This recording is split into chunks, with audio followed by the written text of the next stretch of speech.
A1/A2 करके देखेंगे, B1/B2 करके देखेंगे, दोनों बराबर नहीं आएंगे तो हम कहेंगे कि हाँ, इन दोनों लाइनों का जब ग्राफ बनाया जाएगा तो वे लाइनें जो हैं वो एक दूसरे को क्या करेंगी, इंटरसेक्ट करेंगी। और ऐसी स्थिति में उस दिए हुए सिस्टम का यूनिक सॉल्यूशन होगा। यूनिक मतलब एकमात्र solution, only one solution exist, ठीक है, यूनिक सॉल्यूशन। और ऐसी स्थिति में वो सिस्टम कहलाएगा कंसिस्टेंट। क्यों कंसिस्टेंट कहलाएगा? क्योंकि उसका सॉल्यूशन एग्जिस्ट कर रहा है, ठीक है दोस्तों। कंसिस्टेंट मतलब होता है संगत, हिंदी में उसको बोलते हैं संगत। समीकरण का है संगत कहलाता है, कंसिस्टेंट कहलाता है, क्योंकि उसका हल का अस्तित्व होता है, ठीक।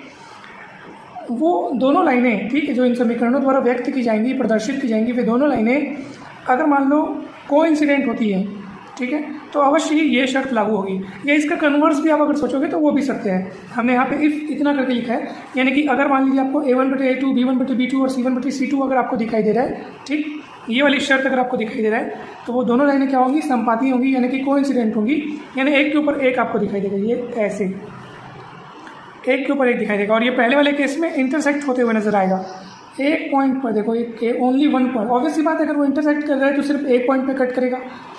अगर 2 या 2 से ज़्यादा पॉइंट पे कट कर रहा है तो फिर वो 2 या 2 से ज़्यादा नहीं, सीधा अनंत बिंदुओं पे फिर वो एक दूसरे को कट करेगा। यूँ समझिए कि दोनों संपाती होंगे, या तो ये स्थिति होगा या तो ये स्थिति होगा, या तो फिर सीधा ये स्थिति होगा कि दोनों पैरेलल होंगे, ठीक। अगर A1/A2 = B1/B2 = C1/C2 अगर हमको दिखाई देता है तो दोनों लाइनें कोइंसिडेंट होंगी, यानी कि ये वाली कंडीशन में होंगी, यानी एक दूसरे के ऊपर ओवरलैप होंगी, ठीक है, संपाती होंगी। और ऐसी स्थिति में उस सिस्टम के इन्फिनेटली मैनी सॉल्यूशंस होंगे, अर्थात अनंतता अनेक हल होंगे। और इस समय भी वो सिस्टम कंसिस्टेंट कहलाएगा क्योंकि उसका हल विद्यमान है। तो दो स्थितियों में हमारा सिस्टम जो है वो कंसिस्टेंट कहलाएगा, अर्थात संगत कहलाएगा, क्योंकि इन दोनों स्थितियों में उसका हल विद्यमान होता है, जिसमें से एक स्थिति में तो अद्वितीय हल अर्थात एकमात्र अद्वितीय हल होता है, और यहाँ पे अनंतता अनेक हल होते हैं, बहुत सारे सॉल्यूशंस मिल सकते हैं।